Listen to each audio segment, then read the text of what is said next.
Hello students, this is Abhijit Shah from SNCS. Today we will discuss about our next history topic. The name is Medieval Europe. Okay, so the medieval period in Europe lasted for about 100 years from the early 5th century CE till early 15th century. So their stay from 1000 year from the 15th century to the 5th century to the 15th century. Okay, this 100 years was as a medieval period in Europe, and medieval Europe saw numerous developments that had great impact on its future, and in that time numerous development has occurred. Decline of the ancient Roman Empire. By 285 CE, the Roman Empire had grown so vast that it became difficult to govern all the provinces from Rome, and therefore European Diocletian divided the empire into two parts. So emperor was divided into two parts, Eastern Empire and the Western Empire. Eastern Empire based out the Byzantium, and the Western Empire governed from the Rome. Okay, these two was the empire, and this system worked well till 313 CE, when Constantine I reunited the two administrative divisions of the empire, and in 330 CE he moved the seat of the empire to Constantinople, present day Istanbul, which was situated in present Istanbul. Okay, and he moved the seat of the empire to Constantinople. In 395 CE, the empire was again divided into two halves. So after some time, in the year 395 CE, again the empire was divided into two halves under Euro Emperor Theodosius I. Okay, by 5th century CE, the powerful Roman Empire started to decline. There are many factors attributed to its fall. So at first there was the invasion of barbarian, which is called as barbarian invasion. Western Roman Empire faced repeated attack by various Germanic groups from the north, like the Goths, Vandals, Franks, Lombards. Okay, these are the groups, Germanic groups. Always they repeatedly attack to the Roman, and these raids are known as the barbarian invasion, and these kinds of raids was called as barbarian invasion. The barbarians breached the boundaries of the Roman Empire and invaded deep into the crux of their expanse.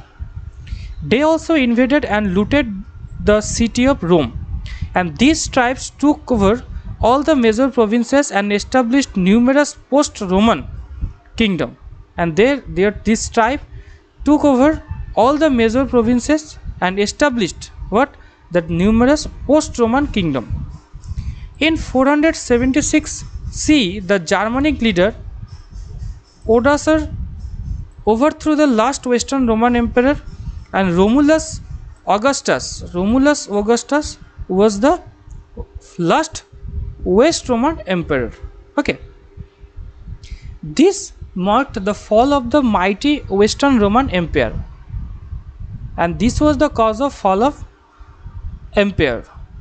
And political and economic condition. Other than the invasions, people in the Roman Empire also faced a lot of political and economic problems, which speeded the decline of the empire. So there was some political and lots of political and economic problems. There was a decrease in agriculture production, which led to a sharp rise in the price of goods. The rulers started producing more coins, which led to inflation. So with the help of more coins, one inflation is occurred.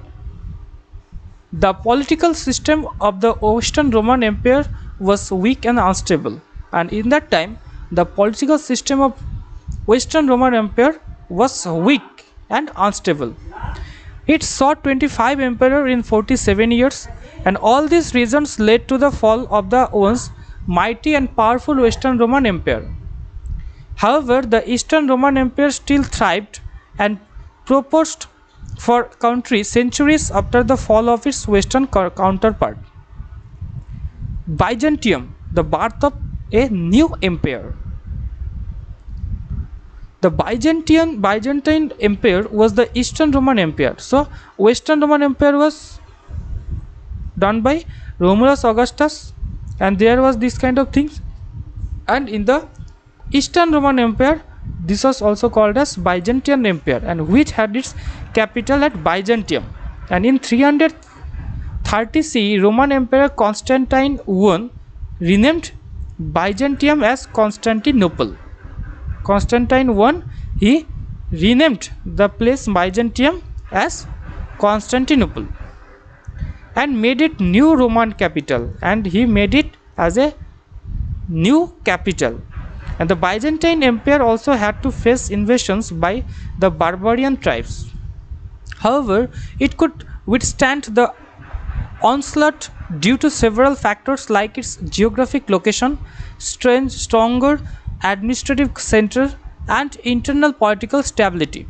The Byzantine Empire produced a rich tradition of Roman art and literature and preserved some of the greatest Roman legacies. The empire finally fell in 1453 CE and during the reign of Constantine XI, as the Islamic Turkish invaders from the east captured Constantinople. So in that time when Islamic Turkish invaders, they from the east captured Constantinople, in that time that this was situated in the range happened in the time of or in the range of Constantine XI. Next is spread of Christianity. So after the devolution of the Roman Empire, Christianity and its power center, the Roman Church, emerged as the unifying force in Europe. The invading Germanic tribe did not damage the church. In invading Germanic tribe, they did not want to damage the church of Rome, and it continued to hold spiritual influence over all Christians. Okay, so this was continued, and all these are holded by the Christians. Despite the legalizing of Christianity by Constantine, most of Europe remained non-Christians in the 5th century CE.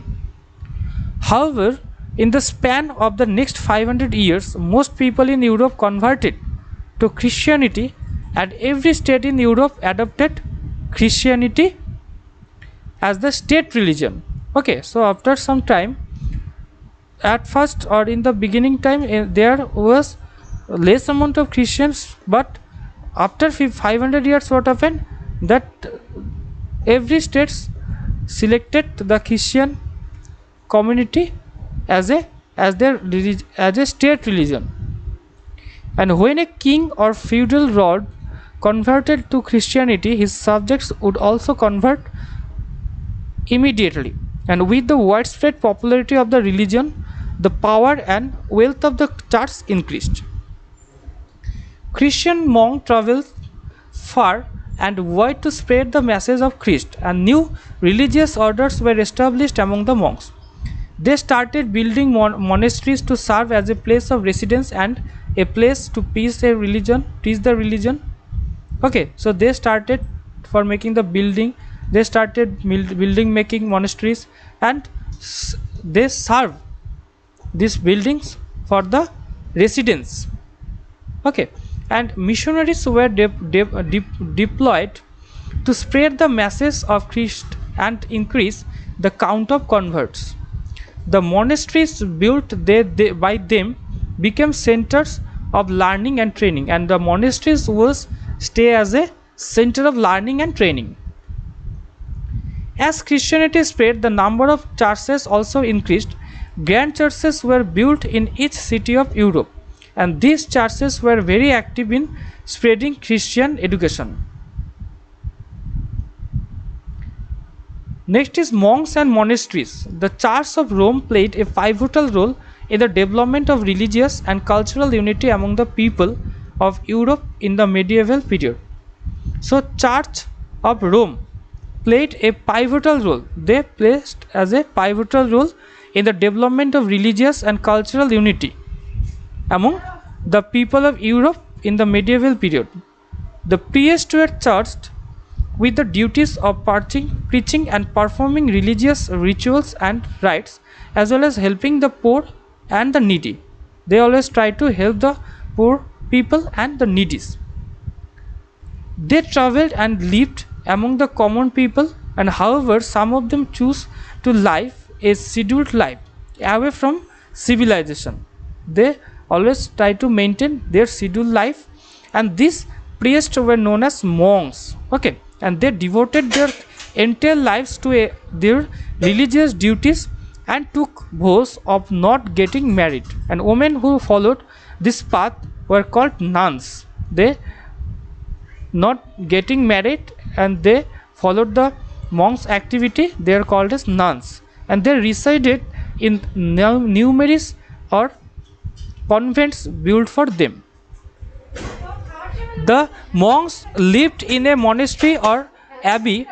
Inside it were several living quarters for the monks and nuns, and storerooms and kitchen. So the monks lived in a monastery, or they are also called as the abbey, and inside it were several living quarters for the monks and nuns, storerooms and kitchens. It also had a small church where the priest prayed, and many a times hospitals, schools, libraries were also attached to the abbey. So in monastery there was all kinds of facilities, hospitals, schools, libraries, every facility was situated there. And there were beautiful gardens also, orchards and ponds outside. The monastic life was disciplined and simple, and there was a very strict code of conduct to be followed by its residents. The monastic life was very disciplined in manner and very simple also, but discipline is also have there, and there was a very strict code of conduct. That means every people should follow the all rules and regulations.